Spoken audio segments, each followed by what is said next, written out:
അന്ത്യനാളിൽ നിയോഗിക്കപ്പെടുന്ന നബിക്കും അവരുടെ ഉമ്മത്തിനുമല്ലാതെ 2 പ്രകാശം ഞാൻ തുറക്കുകയില്ല. ഏതാ 2 പ്രകാശം? നൂറുൽ ഖുർആനി വ നൂറു റമളാൻ. ഒന്ന് ഖുർആന്റെ പ്രകാശവും റമളാന്റെ പ്രകാശവും, രണ്ടും യോജിച്ചു. ശഹ്റു റമളാനല്ലദീ ഉൻസില ഫീഹിൽ ഖുർആൻ. അപ്പോൾ ഇത് മുബാറക്കത്താണ് എന്ന് പറയുന്നത് കേവലം ഒരു മുബാറക്കത്ത് എന്ന് മനസ്സിലാക്കിയാൽ മതിയാവൂല. ലോക ചരിത്രത്തിൽ പകരം വെക്കാൻ ഇല്ലാത്ത മുബാറക്കത്തായ രാത്രിയാണ് രാത്രി. എന്തുകൊണ്ട്? ഏറെ മബ്റൂക്കായ മഹാന്മാർ പോലും ചോദിച്ചിട്ട് അള്ളാഹു അത് ഇറക്കി കൊടുത്തിട്ടില്ല. അപ്പോഴൊക്കെ അള്ളാഹു തആല ലൗഹുൽ മഹ്ഫൂദിൽ സൂക്ഷിച്ചു. ഭൂമിയിൽ ഇരുന്നാൽ ലൗഹുൽ മഹ്ഫൂദ് കാണാൻ കഴിയുന്ന മഹാന്മാരുണ്ട്. ആ കൂട്ടത്തിൽപ്പെട്ട ആളാണ് സയ്യിദുനാ മൂസ, സയ്യിദുനാ ഇബ്രാഹിം. വകദാലിക നുരി ഇബ്രാഹിമ മലകൂതസ് സമാവാതി വൽ അർദ്. ആകാശങ്ങളുടെ നിഗൂഢ ലോകങ്ങൾ വരെ ഭൂമിയിൽ നിന്ന് കാണാൻ മാത്രം കരുത്തുള്ള ആളാണ് സയ്യിദുനാ ഇബ്രാഹിം. അതുപോലെ തന്നെ ആ സയ്യിദുനാ മൂസ. അവരുടെ മേൽ പോലും ലൗഹുൽ മഹ്ഫൂദിൽ അല്ലാഹു ഇത് മഹ്ഫൂളാക്കി തുറന്നുകൊടുത്തില്ല. ഈ ഇന്നാ അൻസൽനാഹു എന്ന് പറഞ്ഞ കുറച്ച് വെയിറ്റ് എന്ന് വാക്കാം. ലൗഹുൽ മഹ്ഫൂദിൽ നിന്ന് കെലിമാത്തുകളെ എടുത്ത് സമാഉദ്ദുനിയയിലേക്ക് ഇറക്കി എന്നൊരർത്ഥം. 2 ഭൂമിയിലേക്ക് ഇറക്കി എന്നും അർത്ഥം. 2 അർത്ഥം. ഇതൊക്കെ മനസ്സിലാക്കിയാലേ ഈ മുബാറക്കത്തിനെ മനസ്സിലാക്കാൻ കഴിയൂ. അതുകൊണ്ടാണ് ഞാൻ മുബാറക്കത്ത് വിശദീകരിക്കുമ്പോൾ ഇൻസാലിനെ പറ്റി പറയുന്നത്. നാം ഈ രാത്രിയെ ഇറക്കി, ഈ വേദഗ്രന്ഥത്തെ മുബാറക്കത്തായ രാത്രിയിൽ ഇറക്കി എന്നാണ് പറയുന്നത്. തീയതി കൃത്യമാക്കി പറയുക എന്നത് ഖുർആനിന്റെ ഒരു പൊതു ശൈലിയല്ല. എന്തുകൊണ്ടാണ് അങ്ങനെ പറയാത്തത്? അതിന്റെ പിന്നിൽ അല്ലാഹുവിന്റെ വ്യക്തമായ ഒരു ഹിക്മത്ത് ഒളിഞ്ഞു കിടക്കുന്നുണ്ട്. എന്താണത്? ഈ സന്ദർഭങ്ങളിലെല്ലാം അതിനെ പ്രതീക്ഷിച്ചുകൊണ്ട് അധ്വാനിക്കുന്ന ആളുകൾ അവരുടെ നിയ്യത്ത് ഖൈറായത് കൊണ്ട് അവർക്ക് അല്ലാഹുവിന്റെ പൊരുത്തത്തിന് പാത്രീഭൂതരാവും. എന്തുകൊണ്ട്? അവരുടെ നിയ്യത്ത് നല്ലതാണ് എന്ന നിലക്ക്.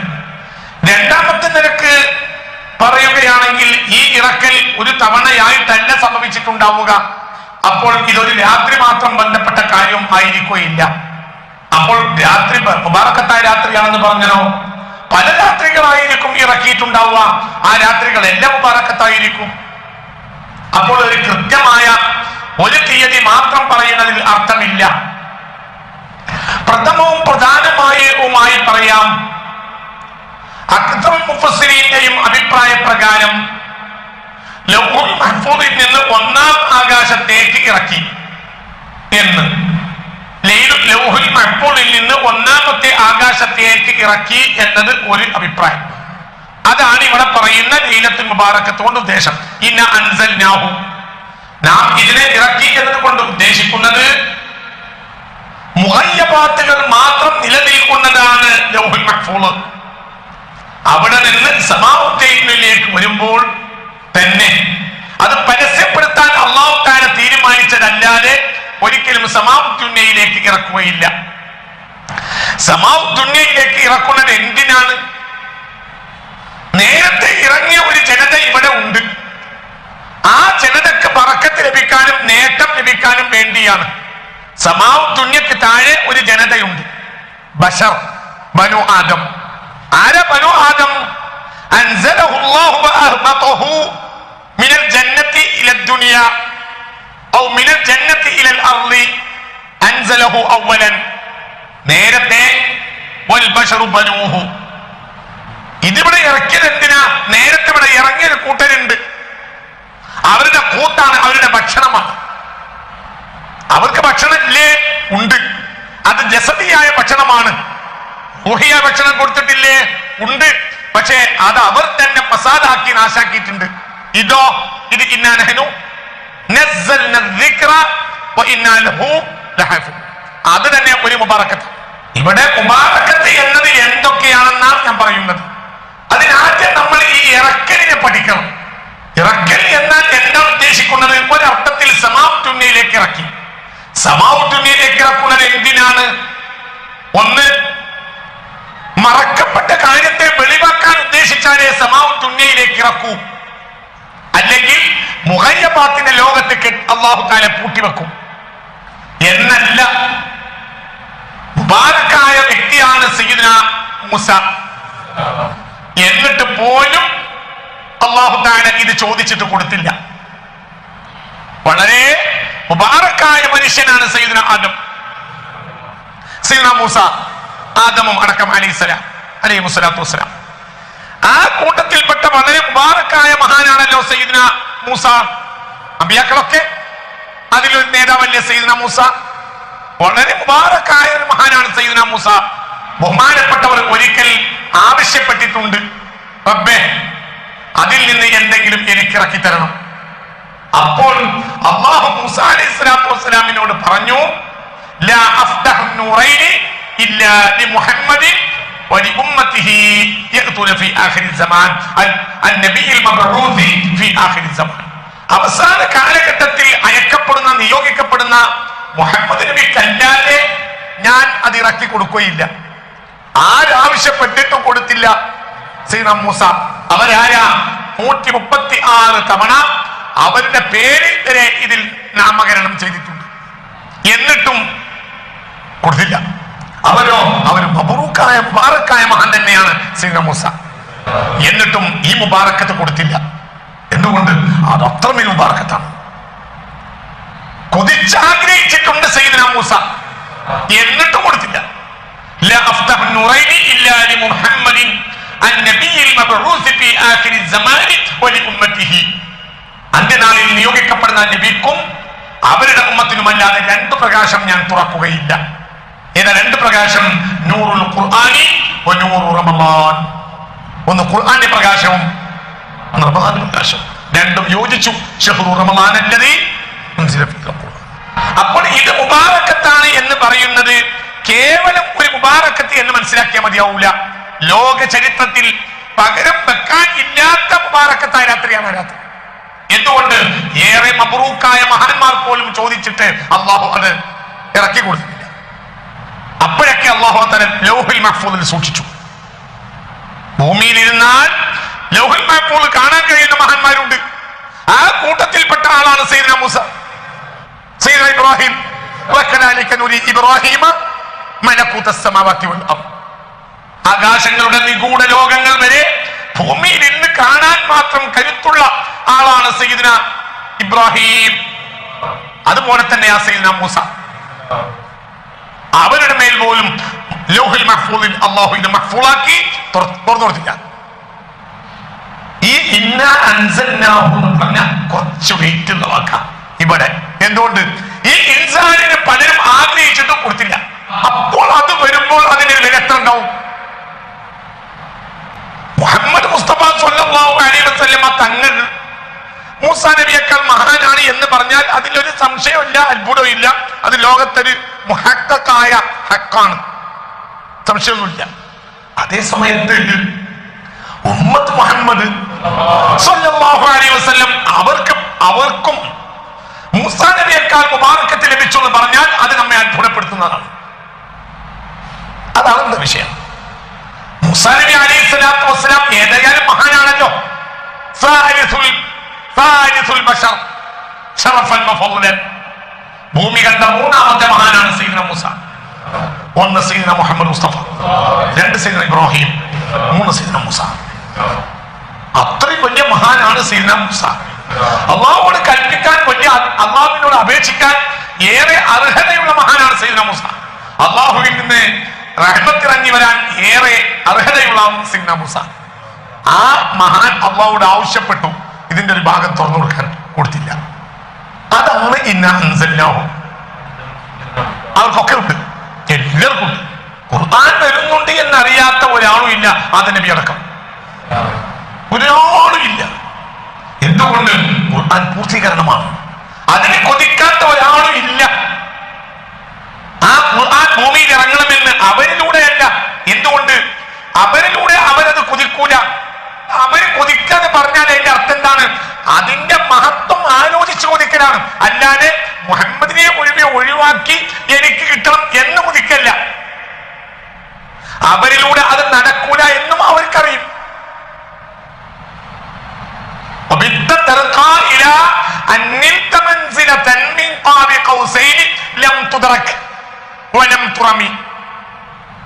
എന്താണ് പറഞ്ഞ വാക്കിന്റെ അർത്ഥം?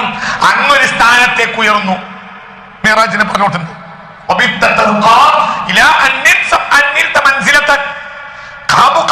എന്ന അവസ്ഥയിൽ അങ്ങെത്തി. ലം തുദ്റക്, അവിടെ എത്തപ്പെട്ടിട്ടില്ല. വലം തുറമി, എത്താൻ ആരും കൊതിച്ചിട്ടുമില്ല, എത്തിയിട്ടില്ല, ഉദ്ദേശിച്ചിട്ടില്ല. എന്തുകൊണ്ട് ഉദ്ദേശിച്ചിട്ടില്ല? നടക്കൂല, ഞങ്ങൾക്ക് നടക്കൂല എന്നറിയും, പിന്നെ ഉദ്ദേശിക്കൂല. ഖുർആൻ അവരിലൂടെ വരണം എന്ന് മൂസാ നബി കുതിക്കൂല. എന്തുകൊണ്ട്? അതിന് മൂസാ നബിയെ തെരഞ്ഞെടുക്കൂല. മൂസാ നബിക്ക് അറിയാലോ അലൈഹിസ്സലാം. മുഹമ്മദ് നബിയെ മാറ്റിയിട്ട് ഇന്ന അങ്ങോട്ടാക്കണം എന്ന് മൂസാ നബി കൊതിക്കോ? മഅദല്ലാഹ്, അവർ കൊതിക്കൂല. എന്തുകൊണ്ട്? ഹബീബായ റസൂലുള്ളാഹിന്റെ സിയാദത്തും റിയാസത്തും അംഗീകരിക്കാത്ത ഒരു നബിയും ലോകത്ത് ഇല്ല.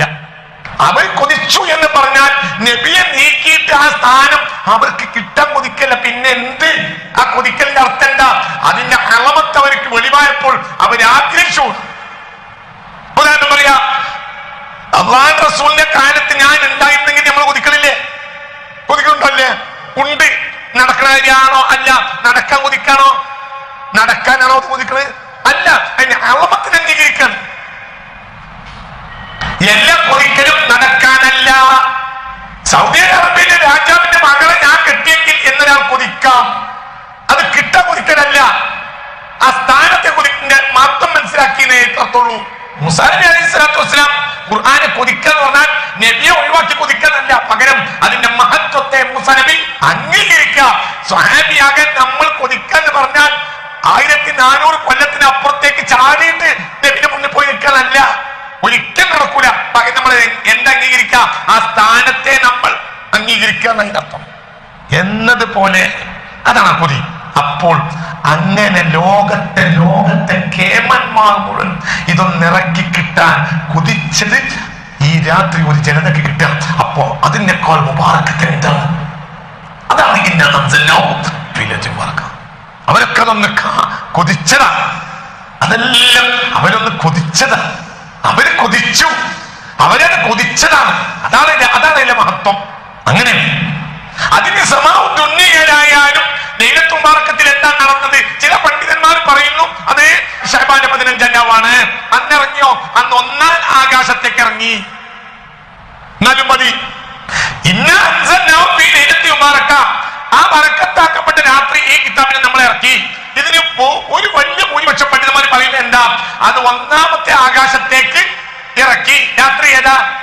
ശഅബാനിലെ 15. ഈ ഇന്നാ അൻസൽനാഹു ഫീ ലൈലത്തുൽ മുബാറകത്തും ഇന്നാ അൻസൽനാഹു ഫീ ലൈലത്തുൽ ഖദറും രണ്ടാണ് ചില പണ്ഡിത വീക്ഷണം. അതാണ് ഏകദേശം ഭൂരിപക്ഷ പണ്ഡിതന്മാരുടെ അഭിപ്രായവും.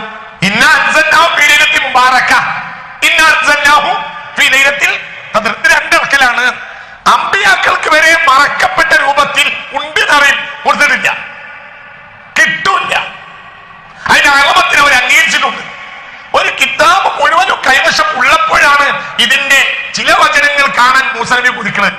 ഒരു വേദഗ്രന്ഥം പൂർണ്ണമായി കൈവശം ഇരിക്കവേ മൂസാ നബി കൊതിക്കാണ് ഇതിന്റെ ചില വചനങ്ങൾ കണ്ടിരുന്നെങ്കിൽ, കിട്ടിയിരുന്നെങ്കിൽ. കിട്ടൂലെന്നറിയാം, കിട്ടേണ്ട ആള് വേറെ ആണെന്നറിയാം. ആ ആളെ മാത്രം 100% അംഗീകരിച്ചിട്ടുണ്ട്.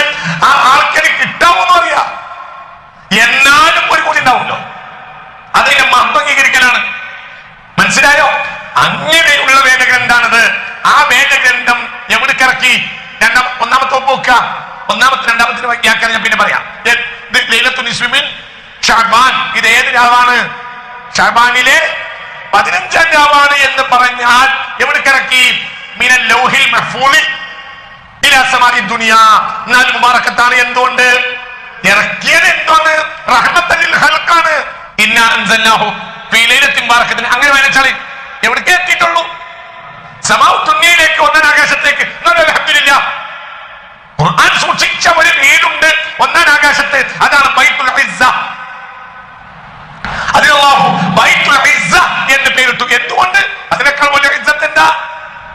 ആ വീടിന് ബൈത്തുൽ ഇസ്സ എന്ന് പേരിടുക എന്നത് ആരുടെ ഇസ്സത്താണ്? ഖുർആന്റെ ഇസ്സത്തല്ലേ?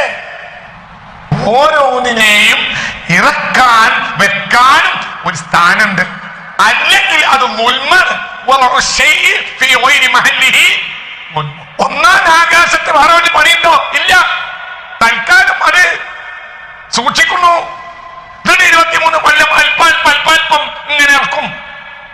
പക്ഷേ അതിൽ ഒന്നാം ആകാശത്തൊരു വീടുണ്ടാക്കി അല്ലാഹു. ആ വീടിന്റെ പേരാണ് എന്ത്? ബൈത്തുൽ ഇസ്സ. ഒന്നാമത്തെ ആകാശത്ത് മഴയുണ്ടോ? എന്തിനാ ബൈത്ത്? യഖീന മിനൽ ഹർരി വൽ ബർദി. വെയിലും മഴയും തടയാനാണ് എന്ത്? ചൂടും തണുപ്പും തടയാനാണ് എന്ത്? ലിമാദൽ മസ്കൻ. എന്തിനാ വീട്? യഖീന അൽ ബൈത്തു യഖീന. വീട് നമ്മെ സംരക്ഷിക്കും മിനൽ ഹർരി, ചൂടിനെ തൊട്ടും, വൽ ബർദി, തണുപ്പിനെ തൊട്ടും. അതാണ് എന്തിന്റെ പ്രഥമമായ ലക്ഷ്യം? വീട്. പിന്നെ ബൈത്തുൽ ഇസ്സ. അവിടെ മഞ്ഞുണ്ടോ? മഴയുണ്ടോ? ഇല്ല. വെയിലുണ്ടോ? ഇല്ല. പിന്നെന്തേ? മുട്ടാനെ ഒരു വീട് ഉണ്ടാക്കേണ്ട ആവശ്യം എന്ത്? അത് ഇക്റാമൻ ലിഹഉലാഇൽ കലിമാത്ത്. ഇത് ഈ കലിമത്തുകൾ അല്ലാഹു തആല ഉമ്മച്ചാണ്. അങ്ങനത്തെ ഒരു വീടിന്റെ പ്രഥമവും പ്രധാനവുമായ ഒരു ധർമ്മവും ആ വീടിനില്ല. പിന്നെന്താണ്? ഇക്റാമൻ ലിഹഉലാഇൽ ആയാത്ത്. അതിനൊരു വീടുണ്ടാക്കി. വീട് വീട് എന്ന് പറഞ്ഞാൽ നമ്മൾ വിചാരിച്ച വീടാവൂല. ഇസ്സത്തിന്റെ വീടാ. ഇസ്സത്തിന്റെ വീടിന് ഒറ്റമുറിക്ക് പേർക്ക് ബൈത്തുൽ ഇസ്സ പേരിടോ? ഇല്ല. ബൈത്തുൽ ഇസ്സ പേരിടണമെങ്കിൽ അതിന് മാത്രം ഉണ്ടാവട്ടെ. ഒരു പക്ഷേ അല്ലാഹു അഅലം ഈ പറയപ്പെടുന്ന ബൈത്തുൽ ഇസ്സ ഭൂമിയുടെ അനേക ഇരട്ടിണ്ടാവാം. ഭൂമിയിൽ ഇക്കാലം വരെ ഒരു കണ്ണും കാണാത്ത, ഒരു ചെവിയും കേൾക്കാത്ത ഒരു കൊട്ടാരമായിരിക്കാം. അത്രയും മഹത്തായ കൊട്ടാരമായിരിക്കാം. എന്ന് ഇല്ലെങ്കിൽ പേര് ആരിടൂല, അള്ളാഹുവിന്റെ പേരിട്ട്. അപ്പോൾ ഇസ്സത്തുണ്ടെങ്കിൽ ഒരുപോലെയാണ് എല്ലാം. ഈ ഭൂമിയിലെ അനവധി കൊട്ടാരങ്ങളുണ്ട്. അള്ളാഹുവിന്റെ തൗഫീഖാൽ ഉണ്ടാക്കിയത് പലതുണ്ട്. അതിനൊക്കെ നിലയെ കാണുന്ന മലക്കളുടെ മുന്നിൽ ആണ് അല്ലാഹു തആല ഈ വീടിന് എന്ത് പേരിട്ടിട്ടുള്ളത്? ബൈത്തുൽ ഇസ്സ പേരിട്ടാൽ മലക്കൾക്ക് ഡൗട്ട് വരൂലേ? പാതിരാജാവിന്റെ കൊട്ടാരം പോലെയാണ് അതെങ്കിൽ ഇതിനെന്ത് ബൈത്തുൽ ഇസ്സ പഠിച്ചോന് ഉണ്ടാക്കിയ കാലത്തൊക്കെ ബൈത്തുൽ ഇസ്സ ആയിരുന്നു. ഇപ്പൊ പാതിരാജാവിന്റെ കൊട്ടാരത്തിൽ വൽപ്പണ്ട് പഠിച്ചോന് മലക്കൾ പറയുന്നവരോട്. അപ്പോൾ ഈ ഭൂമിയിൽ ഏതൊക്കെ കാലത്ത് ഏതൊക്കെ കൊട്ടാരങ്ങൾ വന്നാലും അതിനോട് കിടപിടിക്കൂല. ഏതിനോട്? ബൈത്തുൽ ഇസ്സയോട്. അത്രയും പ്രധാനപ്പെട്ട വീടാണത്. എങ്ങനെയും അല്ലാതെ തൽക്കാലം അതൊന്ന് വെക്കാൻ വേണ്ടി ഒരു ഭർത്തിന് പെട്ടി അടിച്ചതല്ല, ഒരൊറ്റമുറി വീടല്ല. ഒരു പക്ഷേ ഈ ഭൂമിയേക്കാൾ അനേക ഇരട്ടി വലിപ്പം എന്തിനുണ്ടായേക്കാം ആ വീടിന്. കാരണം അല്ലാഹു ആണ് ഇതിന് പേര് വെച്ചത്. എന്ത്? ബൈത്തുൽ ഇസ്സ. അതിലേക്ക് ഇറക്കുക എന്ന് പറഞ്ഞാൽ അതൊരു സംഭവം തന്നെയാ. അതവിടെ ഒരു ആഘോഷ. അത് സ്വീകരിച്ചപ്പോൾ വരെ ആകാശത്ത് ആഘോഷം നടത്തിയിട്ടുണ്ടെങ്കിൽ അതിലേക്ക് ഇറക്കിയപ്പോഴുള്ള ആഘോഷം എത്രയായിരിക്കും?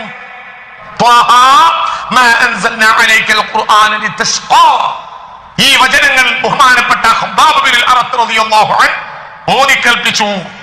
അപ്പോൾ അല്ലാഹുവിൽ വിശ്വസിച്ചു സയ്യിദുനാ ഉമർ ബിൻ ഖത്താബ്. ആ ദിവസം ഹബീബിന്റെ അരികിൽ വന്നു സയ്യിദുനാ ജിബ്രീൽ മുതസയ്യിനൻ മുതഫാഖിറൻ. അലങ്കൃതനായി പ്രൗഢമായ അലങ്കൃതമായ രൂപത്തിൽ വന്നു സയ്യിദുനാ ജിബ്രീൽ. അപ്പോൾ ഹബീബായ നബി ചോദിച്ചു, മാ റഅയ്തുക മിസ്ല ഹാദിഹി. ഈ രൂപത്തിൽ ഞാൻ അങ്ങേ കണ്ടിട്ടില്ലല്ലോ, എന്താ ഇന്ന് പറ്റിയത്? അപ്പോൾ പറഞ്ഞേ, ഇന്ന് ആകാശത്ത് ആഘോഷം നടക്കാണ്, വലിയ സന്തോഷം നടക്കാണ്. ആകാശവാസികളെല്ലാം ഇന്ന് ആനന്ദത്തിലാണ്. അതിന്റെ ഫരിഹത്തിൽ മലായികത്തു യൗമഇദിൻ ഇന്നത്തെ ദിവസം യൗമി ഹാദാ ഫരിഹത്തിൽ മലായികത്തുൽ യൗം. മലക്കുകൾ മുഴുവനും ഇന്നത്തെ ദിവസം വലിയ ആഘോഷത്തിലാണ്. ബിഇസ്ലാമി ഉമറ. ഈ വചനങ്ങളിലെ അല്പവചനങ്ങൾ കേട്ട ഉമർ ബിൻ ഖത്താബ് മുസ്ലിമായി അത് ഹൃദയത്തിനെ വല്ലാതെ സ്വാധീനിച്ചു. ആർക്ക്? സയ്യിദുനാ ഖത്താബിന്റെ സയ്യിദുനാ ഉമർ ബിൻ ഖത്താബിന് റളിയല്ലാഹു അൻഹു. ആരായിരുന്നു ഈ ഉമർ ബിൻ ഖത്താബ്? മാ അസ്ലമ ഉമറു ഹത്താ അസ്ലമ ഹിമാറു ഖത്താബ്. ഖത്താബിന്റെ കൈത മുസ്ലിമായാൽ ഖത്താബിന്റെ മകൻ മുസ്ലിമാവൂല എന്ന് പറഞ്ഞാർന്നാണ്. ഖത്താബിന്റെ കഴുത മുസ്ലിമായാലും ഖത്താബിന്റെ മകൻ മുസ്ലിമാവൂല. അങ്ങനെ പറഞ്ഞു നടന്ന ആളാണ് ഉമർ ബിൻ ഖത്താബ്. ആ മനുഷ്യന്റെ ഈ വചനങ്ങൾ സ്വാധീനിച്ചു. ആ വചനങ്ങൾ കേട്ട മനുഷ്യൻ മുസ്ലിമായി. അപ്പോൾ ആകാശത്ത് ആഘോഷം നടത്തി.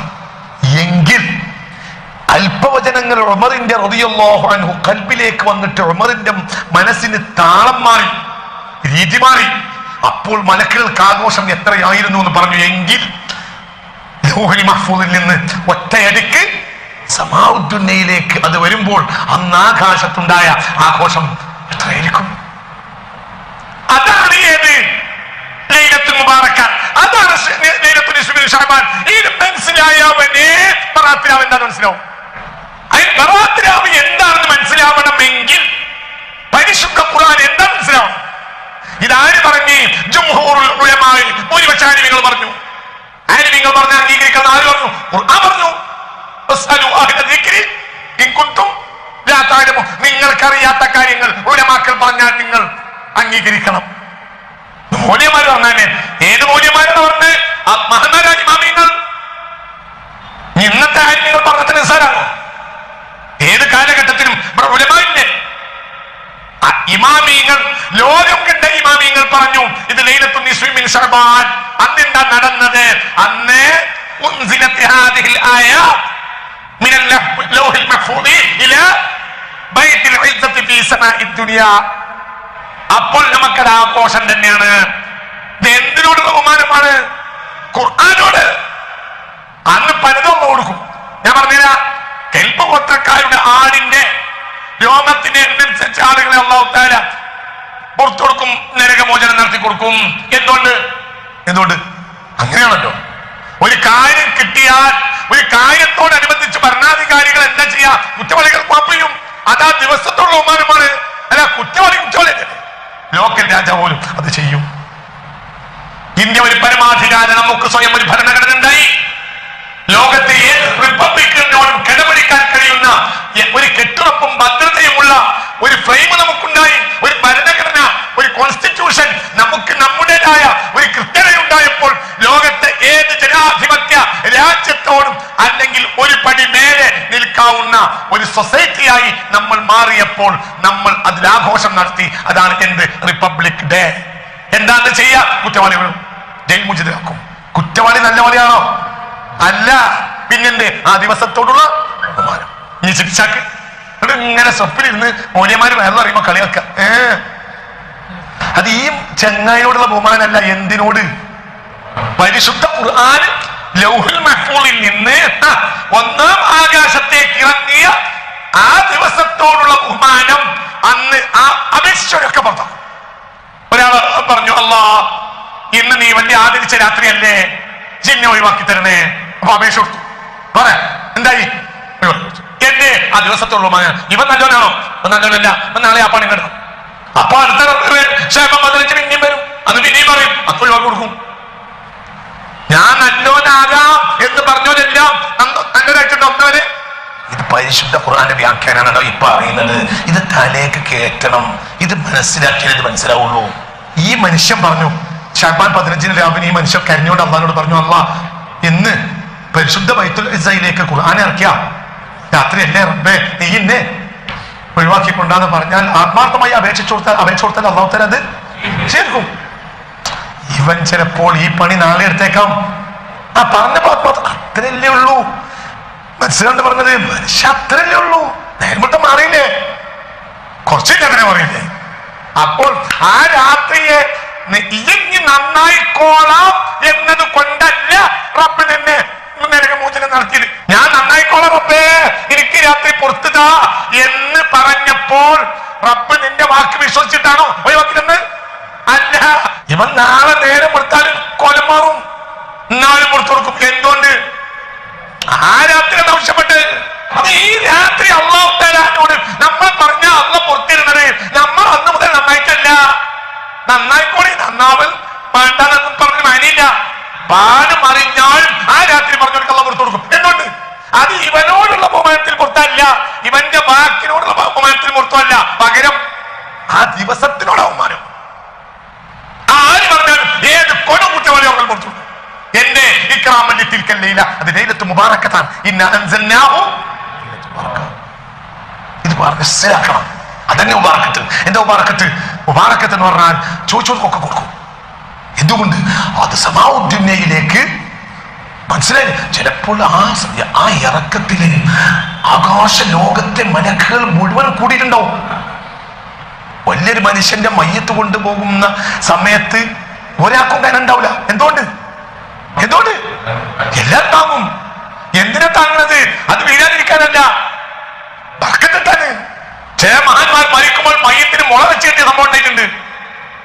എത്ര പോയിന്റ് 7 വെച്ചിട്ടാ. എന്തിന്? എല്ലാവർക്കും തൊടാൻ. നൂറുകണക്കിന് ആളുകൾ മയ്യത്തിനേറ്റ് സംഭവം ഉണ്ടായിട്ടുണ്ട് ലോകത്ത്. എന്റെ അത്രയും ഒരു മഹാനാണ്. അപ്പൊ ആ മഹാന്റെ മയ്യത്തിനെ തൊടാൻ. മനസ്സിലായോ? എന്റെ അതിനോടുള്ള മഹത്വം. അല്ലാതെ മയ്യത്ത് വീണുപോകാനല്ല.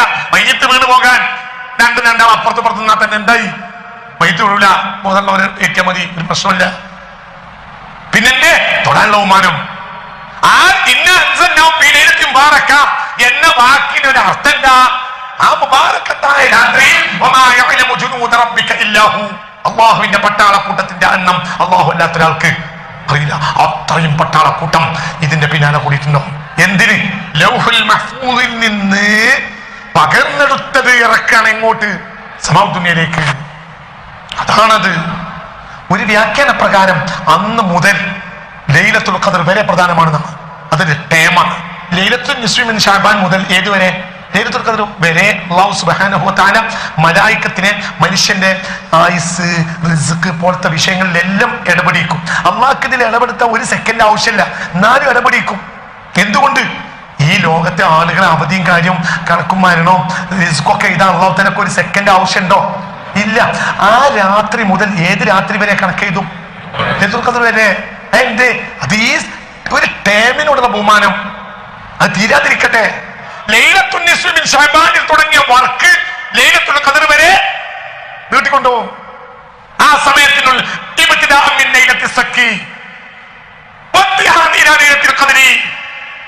എല്ലാം ഇമാമിങ്ങൾ പറഞ്ഞിട്ടുണ്ട്. സുന്നത്തിയായിട്ട് ഇമാമിങ്ങൾ പറഞ്ഞിട്ടുണ്ട്. അതിന് നമുക്ക് നോക്കേണ്ടുള്ളൂ. സുന്നത്യമായിട്ട് ഇമാമിങ്ങൾ പറഞ്ഞത് ആവശ്യക്കാരുണ്ടെങ്കിൽ ഒരു ഡസൻ കിതാബ് അടുത്ത ആഴ്ച കാണിച്ചു തരാം. അതെന്ത്? ഈ ലോകത്തെ എല്ലാവരുടെയും അവധികളും കാര്യങ്ങളും റിസ്കുകളും മലക്കുകളുടെ കയ്യിൽ കൈകാര്യം ചെയ്യാൻ ഏൽപ്പിക്കാൻ, മലക്കുകൾക്ക് എഴുതി തീർക്കാൻ ഒരു സെക്കൻഡിന്റെ ആവശ്യം പോലും ഇല്ലാതിരിക്കവേ അല്ലാഹു തആല 1 മുതൽ 1 വരെ ഏർപ്പെടുത്തും. ഈ ടൈമിന്റെ പ്രത്യേകത എന്താ? ലൗഹുൽ മഹ്ഫൂദിൽ നിന്ന് സമാഉ ദുനിയയിലേക്ക് ഇറക്കിയതാണ് ലൈലത്തുൽ നിസ്ഫി മിൻ ശഅബാൻ. സമാഉ ദുനിയയിൽ നിന്ന് ഭൂമിയിലേക്ക് ഇറക്കിയതാണ് ലൈലത്തുൽ ഖദ്ർ. അപ്പൊ അതൊരു പ്രത്യേക കാലമാണ്. ആ കാലത്ത് ഈ മുബാറകത്ത് എന്ന വാക്കൊരു ലോക്കൽ വാക്കല്ല. സമയത്തോട് അല്ലാഹുവിന്റെ ഒരു ബഹുമാനം, വല്ലാത്ത ബഹുമാനം. പിറ്റേ ദിവസം അല്ലാഹു തആല കെൽബ് ഗോത്രക്കാരുടെ ആടിന്റെ പുറത്തുള്ള രോമത്തിന്റെ എണ്ണത്തെക്കാൾ കൂടുതൽ അല്ലാഹു നരകത്തിൽ നിന്ന് ആളുകളെ മോചിപ്പിക്കും. പിറ്റേത്തെ കൊല്ലം മോചിപ്പിക്കും. അതിന്റെ പിന്നെ മോചിപ്പിക്കും. ഒരു സമയത്തിന് ബഹുമാനിക്കും. ആ സമയത്തെ ബഹുമാനിക്കാൻ ഇതിൽ വല്ലാത്ത സമയമാണ്. എന്താ ഈ ബഹുമാനം? എന്താ? ഖുർആനുമായി ബന്ധപ്പെട്ടതാണ്. രണ്ടാമത്തെ ഒരു ബർക്കത്തുണ്ട്. അത് നമുക്ക് അടുത്ത ആഴ്ച പറയാം. ഈ ഇപ്പോഴും പൗതി പറഞ്ഞോളൂ. ഇതിന് രണ്ടാം ഭാഗമുണ്ട്. ഇതിന് സമാനതയില്ലാത്ത ബഹുമാനമാണ്. ലോകത്തെ ലക്ഷക്കണക്കായ അമ്പിയാക്കന്മാർ മഹത്വം അറിയുന്ന രാത്രിയാണ്. എന്തുകൊണ്ട്? ഖുർആനെ ബഹുമാനിക്കാത്ത ഒരു നബിയില്ല, മലക്കില്ല. പിന്നീട് ഞാൻ രണ്ടാം ഭാഗം കൂടി കേട്ടാൽ നിങ്ങൾക്ക് ഒന്നും കൂടി മനസ്സിലാവും. രണ്ടാം ഭാഗം പറയും. 2 തരം അത്ഭുതകരമായ ബറക്കത്ത് നടന്നിട്ടുണ്ട്. പോസിറ്റീവും നെഗറ്റീവും. അപ്പോൾ കത്തും. പോസിറ്റീവ് തന്നെ വലിയത്, നെഗറ്റീവും കത്തുന്നുണ്ട്. 2 കമ്പനിയും കരണ്ട് വാസിയുണ്ട്. പക്ഷെ 2 കൂടി ചേർന്നു. അപ്പോൾ അതിന്റെ സംഗതി അത്ഭുതകരമാണ്. അത് ഞാൻ അടുത്ത ആഴ്ച പറയും. ഇതെന്നെ ആലോചിച്ചു. എത്ര വലിയ അത്ഭുതമാണ് ഇത്. സമാഉ ദുനിയയിലേക്ക് ഇറക്കി. ഇതിന്റെ 2ാം ഭാഗം കൊണ്ട് ചിലപ്പോൾ അതിന്റെ 3ാം ഭാഗം പറയും. അപ്പോൾ നിങ്ങൾക്കത് ശരിക്കും മനസ്സിലാവും. അപ്പോൾ ഒരു മുഅ്മിനായ മനുഷ്യനാണെങ്കിൽ അവൻ ലൈലത്തുൽ നിസ്ഫി മിൻ ശഅബാനിനെ ബഹുമാനിക്കും. എല്ലാ ഇമാമിങ്ങളും പറഞ്ഞു ബഹുമാനിക്കണം. എന്തുകൊണ്ട്? അത് ഖുർആന്റെ രാത്രിയാണ്. അതിനോടുള്ള ബഹുമാനം ആരോടുള്ള ബഹുമാനമാണ്? ഖുർആനോടുള്ള ബഹുമാനമാണ്. അത് കാരണമാണ് ഈ ആനുകൂല്യങ്ങളൊക്കെ ലഭിക്കുന്നത്. അത് കേവലം ഒരു ഖുറാഫാത്തല്ല. അപ്പൊ നമ്മളെല്ലാം സന്തോഷിക്കും. ആ രാത്രി നമ്മൾ മരിച്ചവർക്ക് വേണ്ടി ദുആ ചെയ്യും. അതും ആരോടുള്ള ബഹുമാനമാണ്? ഒരു അവസരത്തിൽ പറയണ്ടേ? മനസ്സിലായോ? ആ രാത്രി ഖുർആൻ ഇറക്കിയ രാത്രിയാ. അപ്പൊ നമ്മള് പള്ളിക്കാടുകളിൽ ഓർമ്മണ്ടങ്ങൾക്ക് പള്ളിപ്പറമ്പിലൊക്കെ പോയിട്ട് എന്ത് ചെയ്യും? ചില പള്ളിപ്പറമ്പുകൾ ആ പഴയ കാലത്തൊക്കെ അതിനു വേണ്ടി പള്ളിപ്പറമ്പൊക്കെ ഒന്ന് വൃത്തിയാക്കും, ലൈറ്റ് ഇടും. അതാ രാത്രിയുടെ ബഹുമാനം. ഇപ്പോൾ ചെയ്യും. അൽഹംദുലില്ലാഹ്. ആർക്കും അവനെ ബാപ്പാന്റെ അടുത്ത് വന്ന് ദ്വാരക്കാം. എന്തിന്? പടച്ചോനെ, ആ രാത്രി പറയുന്ന ഒരു പെറ്റീഷൻ അല്ലാഹു തആല പറ്റൂല. എന്തും ചെയ്യും. എന്തേ? അത് ഖുർആനോടുള്ള ബഹുമാനമാണ്. ഇത് മനസ്സിലാക്കാത്തവർക്ക് വെറുതെ വർത്താനോട് കാര്യമില്ല. അള്ളാഹു മനസ്സിലാക്കാൻ നമുക്ക് തൗഫീഖ് തരണം. ആകാശത്തെ സന്തോഷം, ഭൂമിയിൽ സന്തോഷം. ബറാത്തോ ബറക്കത്തോ എന്ന് പറഞ്ഞ പാട്ടുപാടി ഓർമ്മയുണ്ട് നിനക്ക്? തങ്ങളെ പള്ളിയിൽ സുന്നത്ത് ഓർമ്മല്ലേ? ഏത് പണി ചെന്നാലും നേരെ വിളിക്കുന്നവരെ ഇതൊക്കെ ആരുണ്ടാക്കിയത്? ഇതൊക്കെ ആര് ലോകത്ത് പഠിപ്പിച്ചതാ? ആ രാത്രി ഇക്റാമ് ചെയ്ത ജനത നേരെ വിളിക്കുന്നവരെ കുട്ടികൾ അങ്ങനെ വീട് വിടാൻ നടക്കും. പാപ്പാര് പള്ളിയിലും പള്ളിപ്പറമ്പിലും വേറൊന്നും കരഞ്ഞു നടക്കും. നമ്മക്കും പൊറുക്കും മുൻഗാമികൾക്കും എന്നെ. അതൊക്കെ ഖുർആനോട് ബഹുമാനമാണ്. അതൊരു ഖുറാഫത്തല്ല. കണ്ടോരൊക്കെ നല്ല നെയ്യപ്പം ഗന്തപ്പം മുഴുവനിട്ട് ആളുകൾക്ക് കൊടുക്കും. ഇതൊക്കെ ആരാ പറയാ? ഇതൊക്കെ വിദ്യകളാ. വലിയ വലിയ ഉലമാക്കളുടെ കാലഘട്ടത്തിൽ നടന്നിരുന്ന നന്മകളാ. എന്തിനാ ഇതൊക്കെ ചെയ്യുന്നത്? അതൊരു തഅ്ളീമാണ്. ആ ദിവസത്തെ ബഹുമാനിക്കുക. പള്ളികൾ കട്ടനാക്കിയാലും അതിന് തിരക്കും. എന്തുകൊണ്ട്? അത് ബഹുമാനമാണ്. എന്തിനോടുള്ള? പള്ളിയോട് ബഹുമാനമുള്ള ആ ദിവസത്തെ എന്തുകൊണ്ട് ചെയ്യുന്നൊക്കെ അത് ആ ദിവസത്തോടെ ബഹുമാനം ജനങ്ങൾക്ക് തോന്നാൻ വേണ്ടി ചെയ്യുന്ന ഹിക്മത്തുകളാണതെല്ലാം. അല്ലാതെ മോര്യമാർക്ക് തിന്നാനല്ല. അപ്പൊ നമ്മക്ക് തിന്നാനല്ല. ആ ദിവസത്തോടുള്ള ബഹുമാനം ജനങ്ങൾ ശ്രദ്ധിക്കാനാണ്. പ്രധാനപ്പെട്ട രാത്രികളിലൊക്കെ ഒരു വിളക്കെത്തിക്കും പൊന്നാനി പള്ളിയിൽ. എന്നെ അത് ഇബ്നു ഹജർ തങ്ങളെ കാലത്ത് കത്തിച്ചാണ്. ഇന്ന് ഇലക്ട്രിസിറ്റിന്റെ ഓഫീസിലുള്ള അത്ര വെളിച്ചപ്പടിയുണ്ട്. കണ്ണിൽ വെളുപ്പുണ്ട്, മറ്റന്നുണ്ട്, മെർക്കുറിണ്ട്. എന്നാലും കത്തിക്കും. എന്തുകൊണ്ട്? കണ്ടിട്ടില്ലേ പൊന്നാനി പള്ളിയിലെ വിളക്ക് കണ്ടവരുണ്ടെങ്കിൽ ഒന്ന് കൈയൊക്കി ഇല്ലേ? നമ്മളൊക്കെ കണ്ടല്ലേ? ചെല്ലുന്നവരൊക്കെ അവിടെ എന്ത് ചെയ്യും? എണ്ണയുണ്ടാവും. അവിടെ എണ്ണ ഒഴിച്ചു കൊടുക്കും. എന്നെ അത് മഹാനായ സയ്യിദ് ഇബ്നു ഹജർ റളിയല്ലാഹു അൻഹുവിന്റെയും മഖ്ദൂം റളിയല്ലാഹു അൻഹുവിന്റെയും കാലത്ത് കത്തിച്ചു വെച്ച് പോരുന്നതാ. അപ്പോൾ ഇന്നിപ്പം ഇലക്ട്രിസിറ്റി വന്നാലും അതിനൊരു വിലയുണ്ട്. എന്റെ അത് നമ്മുടെ പിതാക്കന്മാരുടെ ബാക്കി പത്രമാണ്. അതാ മഹാന്മാരോടുള്ളവര് ബഹുമാനമാണ്. ഇതേ സ്ഥലത്ത് കത്തിക്കുന്ന കാര്യത്തിൽ ഇവിടെ ഇബ്നു ഹജർ തങ്ങൾ വന്നിട്ടുണ്ട്. മക്കയിലെ മുദരിസായിരുന്ന ഇബ്നു ഹജർ തങ്ങള് മലബാറിന്റെ മഹത്വം അറിഞ്ഞ് മലബാറിലേക്ക് കപ്പൽ കയറി വന്നു. ആര്? ഇബ്നു ഹജർ അൽ ഹൈതമി. ആര്? ഇബ്നു ഹജർ റളിയല്ലാഹു അൻഹു. ഇന്നും ലോകത്തെ ഇസ്ലാമിക ഫിഖ്ഹിൽ പകരം വെക്കാനില്ലാത്ത കിതാബാണ് തുഹഫ. അതിന്റെ കർത്താവാണ് ആര്? ഇബ്നു ഹജർ തങ്ങള്. ആ ഇബ്നു ഹജർ തങ്ങളാണ് എവിടെ വന്ന് പൊന്നാനി വന്ന് അക്കാലത്ത് സ്ഥാപിച്ച ആൾക്കാണ്. അവരുടെ ശിഷ്യനാണ് മഖ്ദൂം രണ്ടാമൻ. അവരുണ്ടാക്കിയ കിതാബാണ് ഫത്ഹുൽ മുഈൻ. ഫത്ഹുൽ മുഈൻ എഴുതി കഴിഞ്ഞതിന് ശേഷം പിൽക്കാലഘട്ടക്കാർ ഫത്ഹുൽ മുഈനെ പ്രശംസിച്ചുകൊണ്ട് കവിത ഉണ്ടാക്കിയിട്ടുണ്ട്. ഫത്ഹുൽ മുഈൻ കിതാബുൻ ശഅ്നുഹു അജബു. പിന്നീട് ഉണ്ടാക്കിയ കവിത. ഫത്ഹുൽ മുഈന്റെ കാര്യം വളരെ അത്ഭുതമാണ്. അത്രയും വലിയ കിതാബ. അത് ബഹുമാനപ്പെട്ട മഖ്ദൂം രണ്ടാമനാണ്. അവരുടെ ഉസ്താദാണ് ഇബ്നു ഹജർ. അവരുടെയൊക്കെ കാലത്ത് ആ വിളക്ക് നമ്മൾ ബഹുമാനിക്കുന്നു. അല്ലാതെ ഇലക്ട്രിസിറ്റി ഇല്ലാത്തത് കൊണ്ട് അല്ല. പിതാക്കന്മാരുടെ ബഹുമാനമാണ് എന്നതുപോലെയാണ്. ആ ദിവസം എല്ലാവരും പള്ളിയിൽ കൂടുന്നു, ചീരഞ്ഞു കൊണ്ടുപോകുന്നു, എല്ലാവരും ഒറ്റയായി കൂട്ടമായി ദുആ ചെയ്യുന്നു, പള്ളിക്കാട്ടിൽ ഇറങ്ങുന്നു, കുട്ടികൾ അങ്ങോട്ട് കൊണ്ട് നടക്കുന്നു, വീടുകളിലൊക്കെ സന്തോഷിച്ച് പെൺകുട്ടികളും ഉമ്മയും ഒക്കെ കൂടി ദുആ ചെയ്യുന്നു. അവസാനം ബാപ്പി മക്കൾ പിന്നെയും വന്ന് വീട്ടിൽ വീണ്ടും ദുആ ചെയ്യുന്നു. ഇതൊക്കെ അല്ലേ അല്ലാഹു ആ നന്മക്ക് നിലനിർത്തി തരട്ടെ. അതൊക്കെ എന്തിനോടാണ്? ലൗഹുൽ മഹ്ഫൂളിൽ നിന്ന് സമാഉദ്ദുനിയയിലേക്ക് പരിശുദ്ധ ഖുർആൻ ഇറക്കിയതിലുള്ള സന്തോഷ ബഹുമാനമാണ്. അല്ലാഹു തൗഫീഖ് തരട്ടെ.